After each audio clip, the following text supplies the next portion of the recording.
যেদিন আমরা আল্লাহর কাছে ফিরে যাব সেদিন যদি আল্লাহ জিজ্ঞেস করে বান্দা তোকে আমি 50 বছর একটা বিষয় দিয়েছিলাম, বান্দা বলবে আল্লাহ দিয়েছিলাম। তোর খাবার দরকার আমি দিছি নাই, দিই নাই, আল্লাহ দিছো। তোর সৌন্দর্য দরকার দিই নাই, দিছো। আল্লাহ তো বান্দা তোর সম্মান দরকার আমি দিই নাই, আল্লাহ দিছো। তোর স্ত্রী পুত্র স্বামী দরকার আমি দিই নাই, আল্লাহ দিছো। তোর যা দরকার সব আমি দিছি তো, আল্লাহ দিছো। এবার আল্লাহ যদি জিজ্ঞেস করে ওই দুনিয়া থেকে আসার সময় আমি আল্লাহর জন্য কি আনছো? একটা জিনিস আমার জন্য আনছো নিশ্চয়।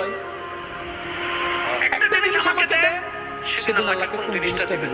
নিজেকে প্রশ্ন করেন, উত্তর দেওয়ার দরকার নাই, নিজেকে প্রশ্ন করে দেখেন। দেখেন আপনার ব্রেনে বলছে কি কিছু নেই। সবাইকে প্রশ্ন করেন কিছু, জোরে বলেন না কিছু। আল্লাহকে যে দিতে পারবো, আল্লাহ আমি এটা আনছি। এখন আমরা সাহস করে নামাজটা দিতে চাচ্ছি, ওই শুক্রবারে 2 রাকাত এটা কি দিতে চাচ্ছি, আবার মনে মনে